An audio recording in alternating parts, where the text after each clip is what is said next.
All right, so welcome back. Just to recap what we did in our last video, we talked a little bit about InDesign and its use, and we opened InDesign, made a rectangle frame, and placed this image in it. We also talked about why your images are blurred, which is most important. So when you guys start working with multiple images, you don't freak out for your output.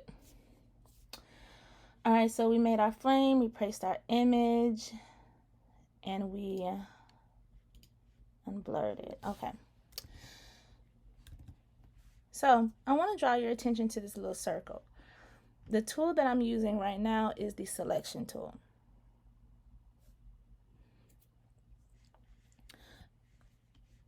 When I'm using the selection tool and just I'm not clicking anything, I'm just kind of rolling over that image, this circle pops up. If you click inside this circle, it will allow you to move your image within the frame. So let's say I did not want this tree showing. So if I pick my image up, I can move my image within my frame. Not moving my frame, I'm just moving my image within my frame. Click inside this circle and you can move your image. Click and hold and move your image. Now this is because I want to use this space to write in.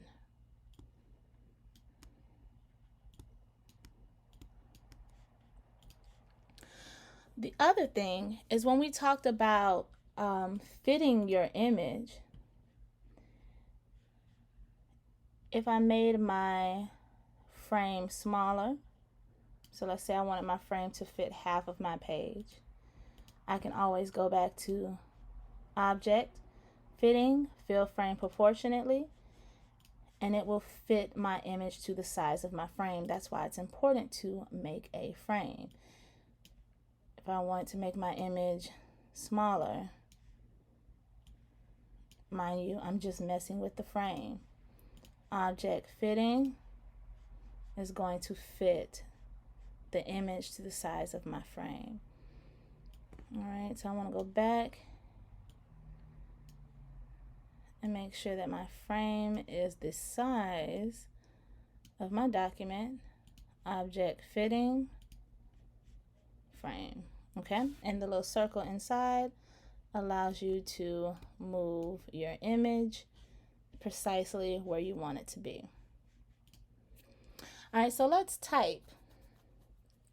The new shortcut command that you guys have now, I'm giving it to you right now, is Command T. Command T brings up your character box. All right, so in order to type in InDesign, we're going to use the Type tool. All right, so in Photoshop, I told you guys that I want you to just click and type. In InDesign, you guys will actually make a text box in order to type in. So you can make a text box. Click and make a text box. That text box could be whatever size you want it to be. And I want you to give the first page some type of title. That title could be whatever you want it to be. So let's say my vacay to Hawaii. So we can see that once I type that, it's in 12-point font. To zoom in, Command plus. To zoom out, Command minus. So I can highlight this. I'm just going to double click, or I can click and highlight my text. And this is all up to you. Make your font the size that you want it to be.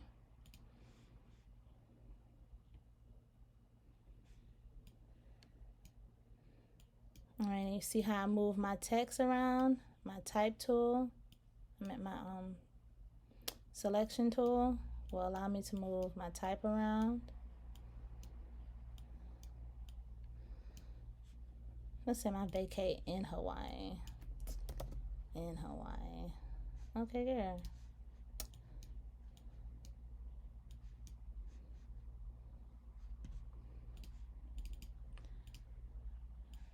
I'll make Hawaii uppercase. Type. Where is it at? Change case, uppercase. So you don't have to go back and retype something if you want to change the casing of it. So I want to increase this. Now, you see what happened? Once I started increasing the size of my type, it went away. And this little red box showed up. So what does that mean to you? It means to you that your type, excuse me, your type is still there. It just means it's too big. The point size is too big for the box you created. So it went away. Now if I click my box and open it up, now it has more space.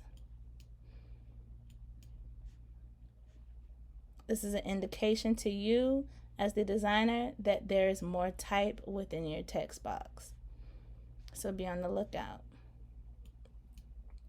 All that means is you just need to make your text box a little bit bigger.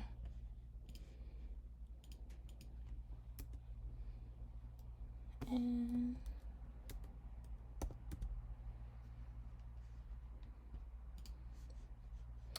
all right, so you guys also have the feature of your leading. We talked about your leading. Your leading will make your, there we go. The leading is the spacing between the sentence line.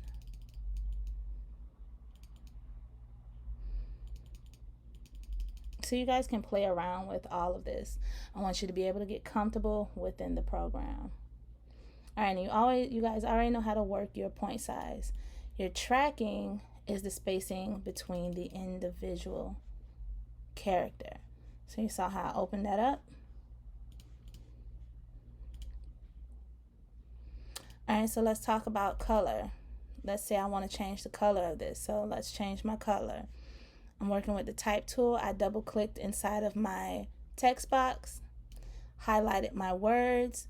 Over here on my toolbar, it has the type, and they're both crossed out.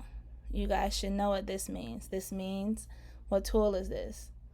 This is the none tool. That means the none tool has been applied. There's no color.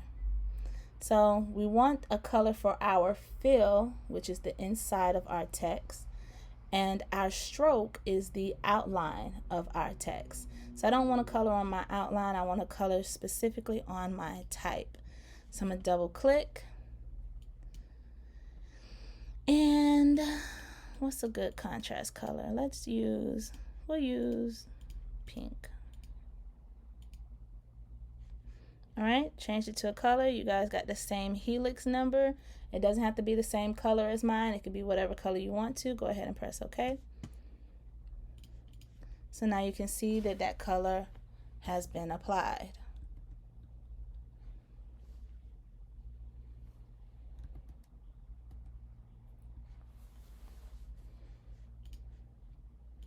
All right, and you can move that text wherever you want it to be.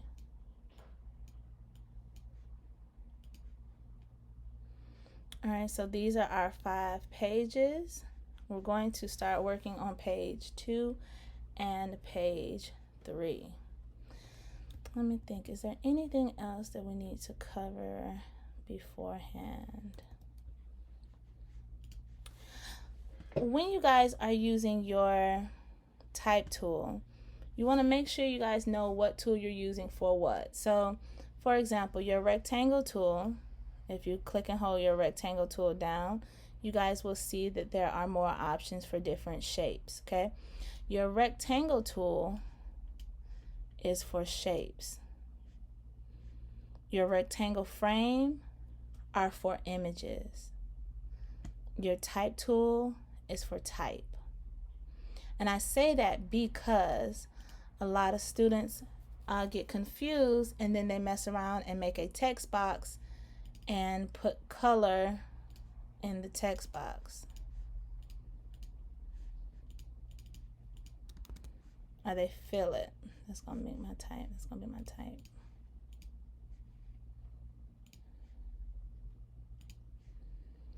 You don't want your text box to look like this unless that's your style. It's not mine. But you typically don't want it to look like this. So always remember, when you're working with your text, highlight your text in order to change the color of your type. If you want to make a rectangle, use the rectangle tool, and then you can change the color in your rectangle. Go to your toolbar, double click on your fill, and you can change that color. Okay, cool.